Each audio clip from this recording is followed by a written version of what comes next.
Здравствуйте! Известный польский педагог Януш Корчик говорил в одной из своих заповедей: «Умей любить чужого ребенка. Не делай чужому ребенку то, что не хочешь, чтобы делали твоему».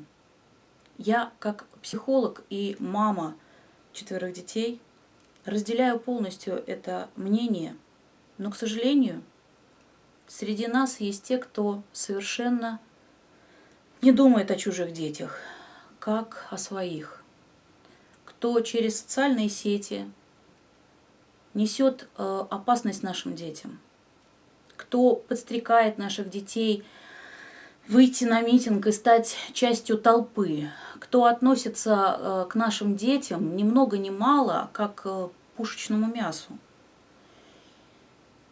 И эти люди хорошо знают психологию подросткового возраста, знают, как можно манипулировать ими, как можно сработать на сопротивлении, на жажде приключений.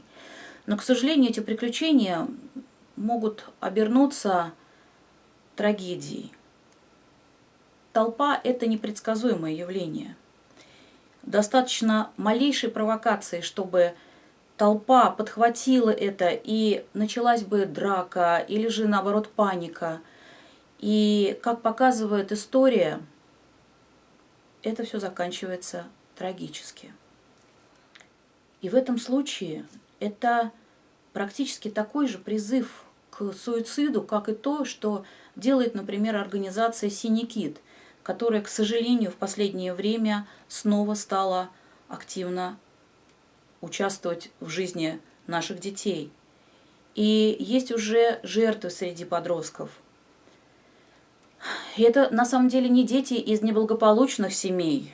Это дети совершенно благополучные, дети, которые успешны в школе, те дети, которые воспитываются в полных семьях. Но факт остается фактом. Такое случается.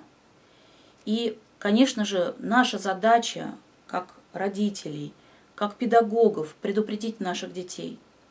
Для этого, особенно в подростковом возрасте, важно быть не просто родителем или педагогом, важно быть другом, старшим товарищем. Конечно, не понебратом, но тем человеком, кому можно довериться, кому можно прийти со своей какой-то проблемой, с кем можно разделить и свое горе, и свои неудачи, свои печали, и заботы.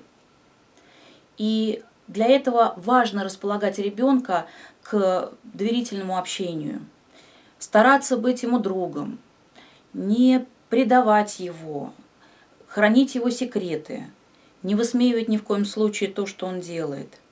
И очень важно рассказывать, конечно же, о той позиции, которую вы имеете, об истории семьи, об истории рода, о месте, где вы родились или родились ваши предки, о тех людях, которые внесли вклад в культурное наследие нашей страны. И ни в коем случае не надо навязывать свое мнение, но дать представление о патриотизме, на мой взгляд, важно. В конце концов, ребенок сам, будучи зрелым уже, примет решение, где жить ему, в какой стране он должен жить, с кем он должен общаться, чьи ценности разделять. А нам, вот, как родителям, на мой взгляд, важно как раз показать все стороны и нашей истории, дискутировать на эту тему, давать возможность выразить ребенку свое мнение, развивать в детях это необходимо, чтобы они в дальнейшем могли выразить и в том числе свою гражданскую позицию. А призывы к митингам я считаю запрещенным приемом. Незрелые души наших детей еще недостаточно имеют опыта, чтобы оценить полностью то, что происходит в нашей стране, ту политическую обстановку. Но наша задача как родителей, как педагогов, развивать вот этот институт обществознания, чтобы у наших детей было представление о том, и в какой стране они живут, и что еще они могут сделать хорошего, положительного для того, чтобы эта страна прежде всего развивалась и процветала. Поэтому давайте будем беречь наших детей, будем ближе к ним, будем стараться понимать, что они чувствуют.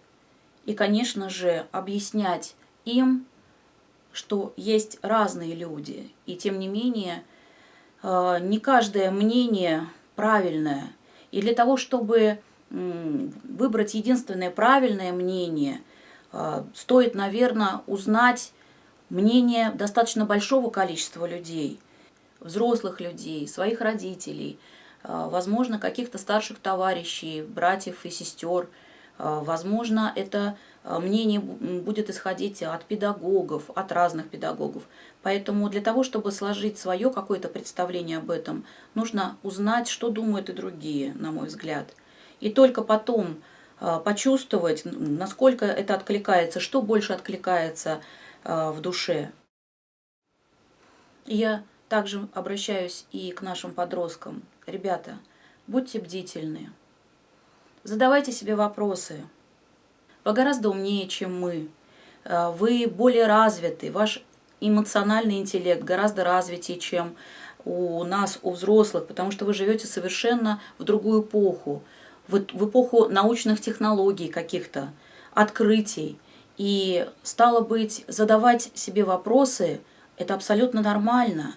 Оценивайте внутри себя, распознайте свои эмоции, задавайте вопросы. Для чего мне это нужно? Что будет, если? А что может быть худшего?